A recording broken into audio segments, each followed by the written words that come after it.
अस्सलाम वालेकुम नाजरीन, अवामी तनाज़ुर के नए ब्लॉग के साथ मैं हूं खालिद भट्टी। आज के इस ब्लॉग में हम बात करेंगे आज़ाद जम्मू कश्मीर के महाजरीन के दो हलकों की, LA 34 एक और जम्मू एक और LA 35 जम्मू दो। इन दो हलकों के बारे में आपको बताएंगे कि यहाँ पे कौन आगे है, मुस्लिम लीग नून कहाँ खड़ी है और पाकिस्तान पीपल्स पार्टी की क्या पोजीशन है, इस्तेकाम पाकिस्तान पार्टी का मुकाबले में है या नहीं है, और ओवरऑल जो है वहाँ पर इस वक्त इलेक्शन कैंपेन जो है वो किस किस्म की जो है वो जारी है, और किसको एडवांटेज है, किसको जो है वो इस वक्त डिसएडवांटेज है, और ये सीट कौन जीतने की पोजीशन में आ चुका है और कौन अभी पीछे चल रहा है। तो ये आज के इस व्लॉग में हम बात करेंगे, क्योंकि जो 12 नशिस्तें हैं महाजरीन पे और जिसकी वजह से ये मौजूदा एक्शन कमेटी का जो एहतजाज है जो दरीक में और आबरा कोर्ट के मुख्तलिफ हिस्सों में जारी है, उसकी वजह भी जो है वो बड़ी वजह ये 12 महाजरीन की सीटें बनी है। इस इशू के ऊपर डेडलॉक हुआ और फिर एक्शन कमेटी ने कहा कि अब सड़कों पे बात होगी। उसके बाद से एहतजाज जारी है, लेकिन कल दो अच्छी खबरें आई हैं। एक तो ये कि मीरपुर डिवीज़न, जिसमें मीरपुर डिस्ट्रिक्ट है, भिम्बर है और कोटली है, यहाँ पर जो इंटरनेट है और मोबाइल फ़ोन सर्विस है वो बहाल कर दी गई है, और कहीं पे पार्शली हुई है, कहीं पे मुकम्मल तौर पे बहाल हो गई है। और जिसकी वजह से बिलावल भुट्टो ज़रदारी साहब का मुतालबा था और भी पार्टियों का मुतालबा था, लोगों का मुतालबा था, और उसके ऊपर जो है वो वफाकी हुकूमत ने ये सर्विस बहाल कर दी है। अब वहाँ पर जो है वो लोग जो हैं वो अपनी इलेक्शन कैंपेन सोशल मीडिया के ज़रिए करने की पोजीशन में आ गए हैं। तो अब एक तो ये, दूसरी बात ये कि आज शाम को जलसा है मुस्लिम लीग नून का मीरपुर में। बिलावल भुट्टो ज़रदारी साहब ने काफ़ी बड़ा जलसा किया था। अब जब मुस्लिम लीग नून आज जलसा करेगी तो उसका कंपैरिजन होगा बिलावल भुट्टो ज़रदारी के जलसे के साथ, और उससे मियाँ नवाज शरीफ और जो हैं वो मरियम नवाज शरीफ साहबा जो हैं वो ख़ताब करेंगी और लोग भी ख़ताब करेंगे। लेकिन ये दोनों जो मेन लीडर हैं नून लीग के इस वक्त, वो वहाँ पे आके तकरीरें करेंगे, बात करेंगे और बताएंगे कि वो कश्मीर के लिए क्या करना चाहते हैं। इस जलसे के बाद मीरपुर के जो दो हलकों में बराबर का मुकाबला है, वहाँ पोजीशन बहुत हद तक वाज़े होने का इम्कान जो है वो पैदा हो गया। अब देखते हैं कि वहाँ पर इस जलसे का क्या इम्पैक्ट आता है और उसके बाद जो है वो सूरत हाल क्या बनती है यहाँ की, क्योंकि जिन दो हलकों की आज हमने बात करनी है, LA 34 एक और LA 34 जम्मू दो, ये इनके इलेक्शन जो हैं ये होंगे, 12 जो सीटें हैं इनके इलेक्शन होंगे दूसरे मरहले में, यानी 2 अगस्त को जब मुजफ्फराबाद डिवीज़न के इलेक्शन होंगे।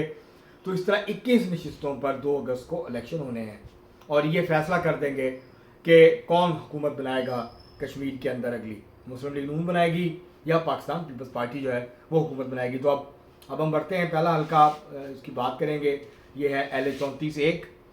इसमें सिंध, बलूचिस्तान और पंजाब है, लेकिन पंजाब के गुजरांवाला डिवीज़न और रावलपिंडी डिवीज़न जो है वो इसके अंदर शामिल नहीं है।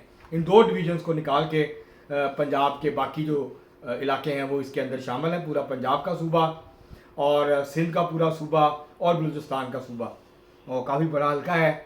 यहाँ पर 2016 में नासिर हुसैन डार मुस्लिम लीग नून के जीते थे। यहाँ पे 5,668 वोट लिए थे। मकसूद ज़मान थे जिन्होंने 1,816 वोट लिए थे। पाकिस्तान पीपल्स पार्टी के जो है वो मीर हैदर थे, PTI के मीर हैदर थे, 1,088 वोट लिए थे। मकसूद ज़मान पाकिस्तान पीपल्स पार्टी के थे, 1,816 वोट लिए थे। तो 4,000 वोटों की लीड से मुस्लिम लीग नून के नासिर हुसैन डार जीते। 2021 में रियाज अहमद गुज्जर PTI के उम्मीदवार थे, 4,320 वोट लेकर जीत गए थे, जबकि पाकिस्तान मुस्लिम लीग नून के नासिर हुसैन डार 3,515 वोट लेकर दूसरे नंबर पर, तो 600 वोटों से वो इलेक्शन हार गए थे। जाहिद इकबाल पाकिस्तान पीपल्स पार्टी के उम्मीदवार थे, 1,489 वोट उन्होंने हासिल किए थे। अब अगर हम यहाँ की बात करें हल्के की, तो यहाँ पर जो है वो कर्नल जो है वो कदीर हैं, यहाँ पर कर्नल रिटायर्ड कदीर चौहान हैं जो कि पाकिस्तान पीपल्स पार्टी के उम्मीदवार हैं। नासिर हुसैन डार मुस्लिम लीग नून के इस हल्के से उम्मीदवार हैं, और मोहम्मद मसूद मुख्तार जो हैं वो मुस्लिम कॉन्फ्रेंस के उम्मीदवार हैं। तो ये कुछ आज़ाद उम्मीदवार भी खड़े हुए हैं और इनके दरमियान मुकाबला है। यहाँ नासिर हुसैन डार जो हैं ان کی پوزیشن کافی بہتر نظر آتی ہے اور ان کے جیتنے کے امکانات زیادہ ہیں۔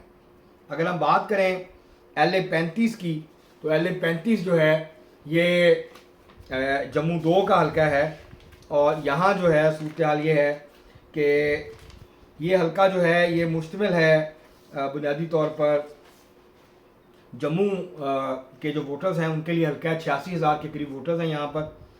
یہ ضلع گجرانوالہ ضلع جو ہے وہ حافظ آباد جو ہے ان کے اوپر مشتمل یہ حلقہ ہے، اور ضلع سیالکوٹ کے کچھ علاقے بھی اس کے اندر جو ہے وہ شامل ہیں LA-35 جموں 2 میں، اور سیالکوٹ کا کچھ علاقہ جیسے میں نے کہا سمڑیال اور ڈسکا یہ اس کے اندر شامل ہیں۔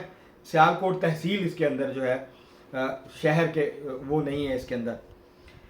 یہاں پر جو ہے چودھری اسماعیل گجر مسلم لیگ نون کے جیتے تھے 2016 میں 15,848 ووٹ لے کر۔ مقبول گجر PTI کے دوسرے نمبر پہ رہے 8,290 ووٹ لے کر۔ چودھری خادم حسین جو ہے پاکستان پیپلز پارٹی کے امیدوار تھے، 1,293 ووٹ ان کو ملے۔ 2021 میں مقبول احمد گجر نے اپنی شکست کا بدلہ لیا، 18,934 ووٹ لے کے وہ جیت گئے۔ چودھری اسماعیل گجر مسلم لیگ نون کے 16,855 ووٹ لے کر دوسرے نمبر پر رہے۔ اس طرح کوئی 2100 ووٹوں کے فرق سے چودھری مقبول گجر جو ہیں وہ الیکشن جو ہے وہ جیت گئے۔ 2011 میں بھی یہاں سے چودھری محمد اسماعیل گجر کامیاب ہوئے تھے مسلم لیگ نون کے ٹکٹ کے اوپر۔ اب جو جہاں پر کینڈیڈیٹس ہیں اس کے اندر عبدالقدیر گجر ہیں، یہ بھتیجے ہیں مقبول گجر کے، وہ خود الیکشن نہیں لڑ رہے، انہوں نے IPP کے ٹکٹ پہ عبدالقدیر گجر کو میدان میں اتارا ہے۔ مسلم لیگ نون کے محمد اسماعیل گجر ہی یہاں سے امیدوار ہیں، اور چودھری آصف گجر کو پاکستان پیپلز پارٹی نے ٹکٹ دیا ہے۔ لیکن یہ شکایت ہے عمومی طور پر پیپلز پارٹی کے لوگوں کی کہ پیپلز پارٹی کی جو قیادت ہے اس علاقے کی ہو یا پنجاب کی ہو، وہ اس حلقے میں خاص دلچسپی نہیں لے رہے۔ وہ پورا زور لگا رہے ہیں LA-36 میں، اس کی دوسرے ولاگ میں بات کریں گے جو سیالکوٹ کا حلقہ ہے۔ تو یہاں پر جو ہے مسلم لیگ نون کے جو امیدوار ہیں ان کو واضح طور پہ برتری حاصل ہے۔ کہیں ان کا مقابلہ عبدالقدیر گجر کے ساتھ ہے، کہیں ان کا مقابلہ آصف گجر کے ساتھ ہے، ایک آدھ یہاں آزاد امیدوار بھی ہیں وہ بھی مقابلے پہ ہیں۔ تو لیکن جو چودھری اسماعیل گجر ہے ان کو ایڈوانٹیج یہ ہے کہ وہ ہر جگہ مقابلے کے اندر موجود ہیں، کہیں ان کو برتری ہے کہیں وہ پیچھے ہیں، لیکن اوورآل حلقے میں چودھری اسماعیل گجر کی پوزیشن کافی مضبوط نظر آتی ہے، اور وہ لگتا یہ ہے کہ یہ الیکشن جو ہے وہ جیت جائیں گے۔ تو آج جو ہم نے 2 حلقے ڈسکس کیے ہیں، ان دونوں حلقوں میں مسلم لیگ نون جو ہے اس کو برتری حاصل ہے۔ تو اب الیکشن جو ہے کیونکہ آگے ہو گئے ہیں، اب امیدواروں کے پاس زیادہ ٹائم آ گیا ہے، 1 ہفتہ ان کو اور مل گیا ہے الیکشن کیمپین کے لیے۔ تو اب دیکھتے ہیں کہ ان 1 ہفتے میں کیا ڈیولپمنٹس ہوتی ہیں۔ اگر کوئی بڑی ڈیولپمنٹس ہوئی تو ہم آپ کو اپڈیٹ جو ہے اس سے آگاہ کریں گے۔ اب تک کے لیے اتنا ہی، بہت شکریہ۔